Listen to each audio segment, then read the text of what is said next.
মানসুং, এক অজানা পাহাড়ের গল্প বলবো আজ। এটা কোনো ট্যুরিস্ট প্লেস নয়। NH10 বন্ধ না থাকলে হয়তো জানতামও না এই রাস্তাটার কথা। সিকিমের রংপো থেকে লাভা যাওয়ার পথে পরেই পাহাড়। এপ্রিল পড়ে গেছে, তাই চারিদিকে এখন শিমুল তুলোর ছড়াছড়ি। মনে হচ্ছে এপ্রিল মাসেই ক্রিসমাস চলে এসেছে। আগে গাছগুলো ছিল এমন লাল ফুলে ভরা, আর এখন স্নোফ্লেক্সের মতো সাদা। তো এমনই এক রবিবারের সকালে বেশ দেরি করে ঘুম থেকে উঠে ভাবছিলাম কি করা যায়। ঠিক করলাম রসিয়ে চিকেন বানাবো আজ। যেমন ভাবা তেমনি কাজ, চলেছি এখন চিকেন আনতে। রবিবার বলে রাস্তাঘাটের লোকজন অনেক কম। এই যে রাস্তাটা, এর বাঁদিকে গেলে পড়বে শিলিগুড়ি আর ডান দিকে পড়বে গ্যাংটক। ওয়েদার চেঞ্জ, শরীরটাও বেশ খারাপ, গলা শুনে তো বুঝতেই পারছেন। তাই ভাবলাম বেশ ঝালঝাল করে কষিয়ে আজকে চিকেনটা বানাই। চিকেনটা দেখতে কেমন হয়েছে সেটা কিন্তু আমাকে কমেন্ট করে অবশ্যই জানাবেন। বাঁধাকপির পকোড়া, চিকেন কষা এই সব দিয়ে লাঞ্চ সেরে ভাবছিলাম কি করব, বেরোবো না ল্যাদ খাবো। ফাইনালি রবিবারে প্রিয় ঘুমকে ত্যাগ করে বেরিয়ে পড়লাম একটু ঘুরতে। রবিবার দুপুরে খাওয়া দাওয়ার পরে কিছু করার নেই, তাই ভাবলাম একবার পাহাড়ে একটু ঘুরে আসি। আজকে এসেছি মানসুংয়ের রাস্তায়। এই রাস্তাটা দিয়ে আপনার লাভা, কালিম্পং হয়ে গরুবাথান হয়ে শিলিগুড়ি যাওয়া যায়। আগে যেটা ছিল সিকিম মানিপাল ভিউ পয়েন্ট, লোকে দাঁড়িয়ে ফটো তুলতো, ঠিক সেখানেই হয়েছে এই সুন্দর শিব বাবার মূর্তিটি। আর ঠিক তার অপোজিটেই ওয়েসিস ক্যাফে। ওই যে তিস্তার পাড়েই দেখা যাচ্ছে SMIT।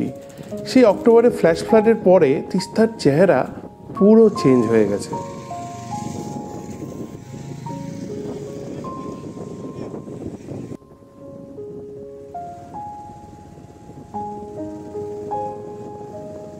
সেখান থেকে রওনা দিয়ে সিকিমের রংপো চেকপোস্ট ক্রস করে এখন আমি আছি বেঙ্গল সাইডের রংপোতে।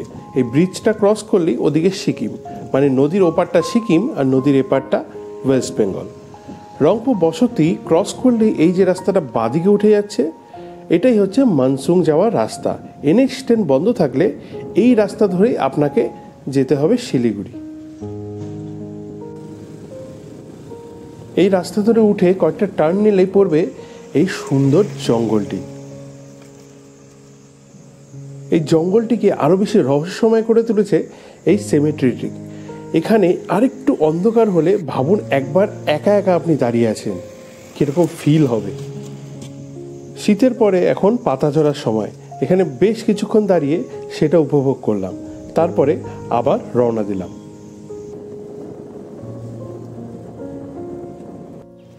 আরও বেশ কিছুটা উপরে এসে দেখতে পেলাম সেবক রংপো রেলওয়ে প্রজেক্টের কাজ জোর কদমে চলছে কাজ। ওই যে সব বিশাল বিশাল পিলারগুলো দেখা যাচ্ছে, সেগুলোই রেলওয়ে প্রজেক্টের। আর তার পাশেই ঠিক রংপোর সব বাড়িঘর।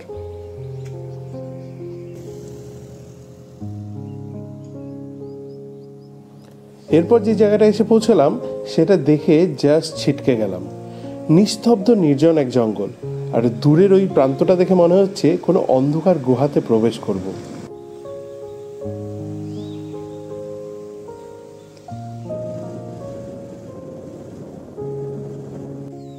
বেশ অনেকটা উপরে উঠে এসেছি। জায়গাটা বেশ ভালো লাগাতে এখানে দাঁড়ালাম। অনেকটা চড়াই রাস্তা, তাই বাইকটার একটু রেস্ট দরকার। আসলে কি জানেন, আমরা তো সবাই ট্যুরিস্ট স্পটগুলোই দেখি, কিন্তু পাহাড়ের প্রতিটা বাঁ কি সুন্দর। আপনি যেখানেই যাবেন সেই জায়গাটাই আপনার সুন্দর লাগবে।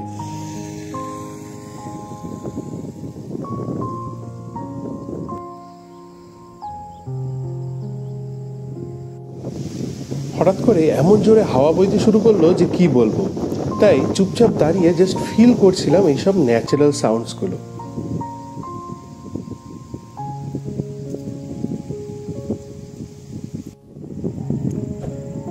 পাহাড়ে পড়ন্ত বিকেলের সূর্য, এটাই নেচার, অসম্ভব সুন্দর। কি নিস্তব্ধ চারিদিক, খালি পাখি ডাকছে আর হাওয়া, ব্যাস আর কোনো আওয়াজ নেই।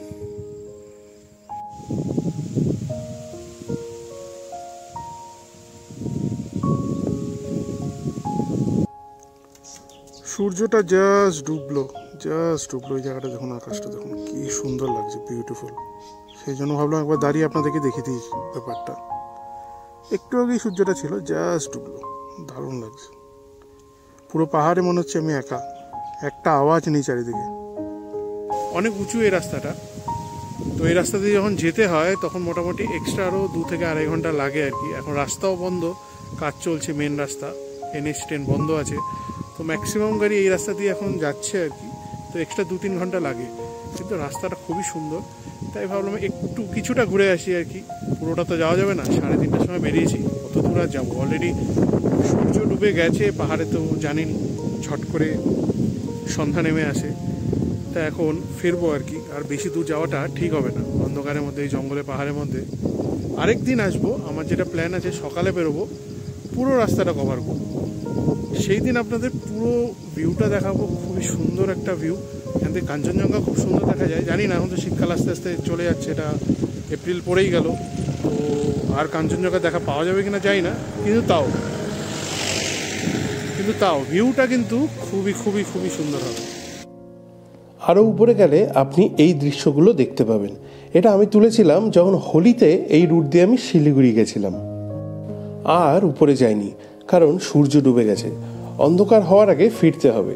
তবে এমন একটা জায়গা, এই সাইলেন্স, এই হাওয়া, এই পাখির ডাক, তাই বসে পড়লাম চুপচাপ। বেশ কিছুক্ষণ এভাবেই বসেছিলাম আর মন প্রাণ ভরে শ্বাস নিচ্ছিলাম। ট্যুরিস্টদের মতো ঘুরতে এলেও এরকম কোনো নির্জন জায়গায় 10 মিনিট বসে দেখবেন, ভালো লাগবে। চলুন তাহলে আমি এখানে আরও কিছুক্ষণ বসি। আর যদি আপনাদের ভিডিওটি ভালো লাগে অবশ্যই চ্যানেলটিকে সাবস্ক্রাইব করবেন আর বন্ধুদের সাথে শেয়ার করবেন।